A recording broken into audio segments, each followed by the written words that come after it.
Chris Zannetos, Jesse Mermell, good to see you both virtually, as always, in this pandemic era campaign. So we have some news this afternoon as we head into the final stretch here. Chris, you've decided to suspend your campaign. First, I should say, I know that's always a hard day for a candidate, so I appreciate you making the time for an interview when you're going through figuring that out after it's such a big undertaking. But, you know, having just moderated a debate with you both, you know, Chris, you I think generally, I know people hate labels, but I saw you as more of a moderate candidate. You come out of the business world. You're making your case to Democratic primary voters. Not only have you ended your campaign today, you're backing Jesse, who I think wouldn't dispute that she's been talking to progressive voters a lot and making a case for a strong progressive in Congress. So I'm super curious, Chris, why, you know, why, first, I guess your calculus on deciding this was the time to end your campaign, and why Jesse stood out to you as the person you thought should win the nomination. Sure. So look, Ted, as you know, I entered this race late. And I entered this race really for one reason, and that is to address the fact that our economy works for those at the top and leaves everyone else behind. This is the issue that is creating so much despair in our country and is dividing our country. And I felt that I needed to enter this because of my experience in creating jobs and my experience creating new pathways for people to get to good jobs without four-year college degrees, which I felt was imperative to bring to this race and talk about. Unfortunately, it's been very hard to get that message through the noise. And while my internal polling shows that my campaign has been making ground since we've started our advertising over the past week, it's clear to me as well that there's no feasible path for us to win. And this campaign for me has never been about me. It's been about this issue that frankly threatens our country and the future for our children's generations. And it was imperative for me that we have the person best aligned to drive progress on that issue in Congress if I had no chance to get there. And certainly the easy solution for me would have been to continue to drive through the end of this campaign. Certainly it would have been ego satisfying. But you know, as an entrepreneur, we not only have tenacity to get things done and stubbornness to get things done, we pivot. And it's important for me. The most important thing is that we get progress, that we create more opportunity for people who cannot achieve it today because they come from the wrong zip code or because of the color of their skin. And so that, you know, you asked, why did I endorse Jesse? There are many, I wouldn't say many, there are definitely some areas where we very much disagree in policy. And you know some of those, you talked about some of those in the debate. But the most important thing for me is to get progress on this issue.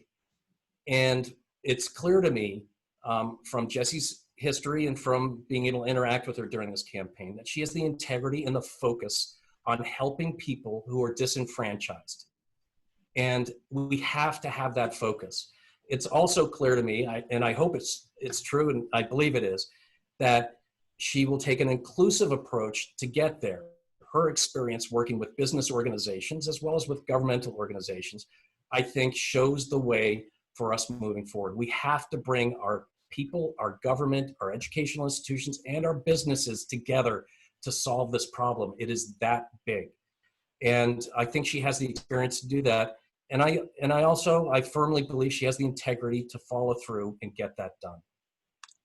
Well, Jesse, that's not the kind of thing any candidate dislikes hearing. She's trying to make her final pitch to voters. I mean, I'll just log off now. We can. Yeah, exactly.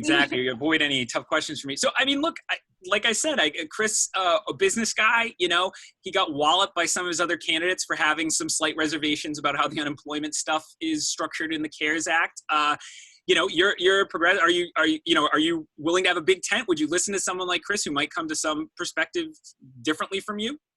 So listen, different perspective is one thing, but what Chris and I fundamentally share is a value set, right? Is a commitment to addressing the workers throughout the 4th Congressional District and around the country who have been left behind during COVID. And we know it didn't start there. We know that the changing nature of work, we know that the ways in which our economy has intentionally been set up to leave people behind, particularly Black and brown workers, are things that we have to focus on if we are going to preserve the future of our country, of our democracy, and of our economy. And, you know, as you know, Ted, I've spent the past 5 years leading the state's progressive business organization, working with progressive, socially responsible business business leaders, much like Chris, to figure out how we use the power, the platform, the privilege of the business community to tackle economic inequality and social mobility. So I think Chris and I are actually a logical match with our backgrounds that come from slightly different areas, but rooted in the same values. And I'm absolutely honored to have his support. Chris, thank you for your very kind words. You and your team have been gracious and generous.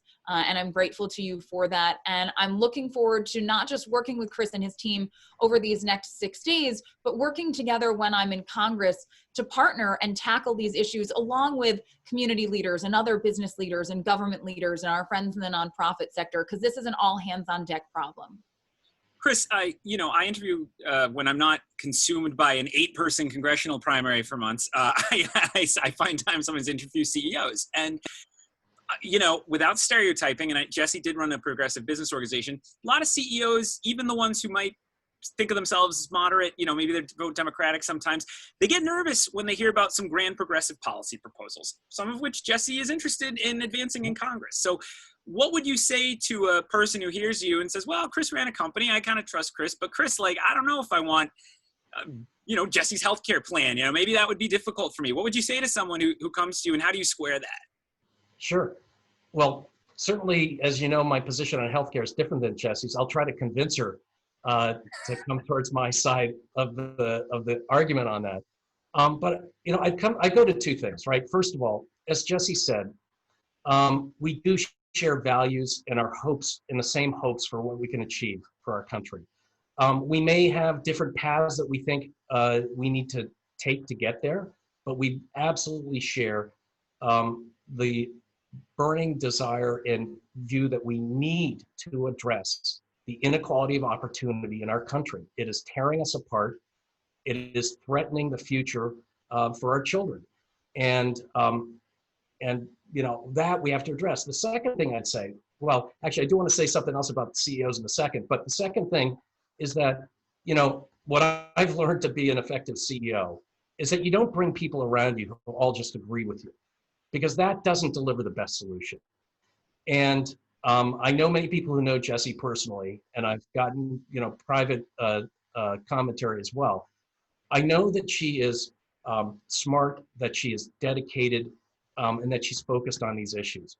And because of that, I am confident that she will incorporate other viewpoints and she will listen. None of us have all the answers. We've all said that in these debates. And it's important to have differing points of views. And yes, there are some programs that Jesse supports that I don't support. But you know what? Part of the problem in our politics is we try to make a litmus test on everything. I'm concerned about the most important issue that threatens our country. That I am convinced Jesse is concerned about as well, and that she will openly work with me and other people in the business community to get a solution that works for everyone, not just works for some people. And that's what we need. Now, the final thing I do want to say, because you mentioned about CEOs, right? I think Jesse will echo this. When you go and talk to CEOs, particularly the ones that I know in the industry that I'm in, there is a strong desire to deliver more for the community than good jobs, which are very important, right? They believe that there is a responsibility beyond just creating wealth for investors, and they act that way. I started my nonprofit STEM Match, which brings together companies and schools to make opportunity more accessible to people who are marginalized, because the company that acquired my second company, which was running those programs for itself, disbanded the program. I went out to 5 CEOs, one of whom actually is a close friend of Jesse's. And I said to them, would one of you pick up this work with the Curley School at Jamaica Plain? Because I don't want to leave them high and dry, because I've left the company and the acquirer won't continue it. All 5 of them said yes. I thought I'd get 1.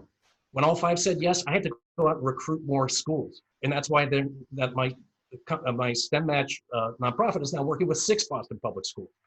Because every company I've talked to has wanted to engage, spend their time and money to help kids get more interested in STEM and understand the opportunities that are available to them and help them figure out how to get over the hurdles.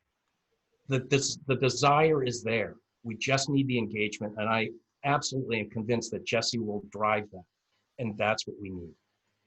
So final question while I have to, Jesse. You know, we've done a couple of these lately, and it always ends the same way. And I know you're probably going to tell me that we're going to work hard, but I got to ask, 6 days left. You know, pandemic's still going on. Still 7 candidates, even with Chris throwing his support behind you. What's the plan to get yourself across the finish line? Well, Ted, you nailed it. We're going to work hard.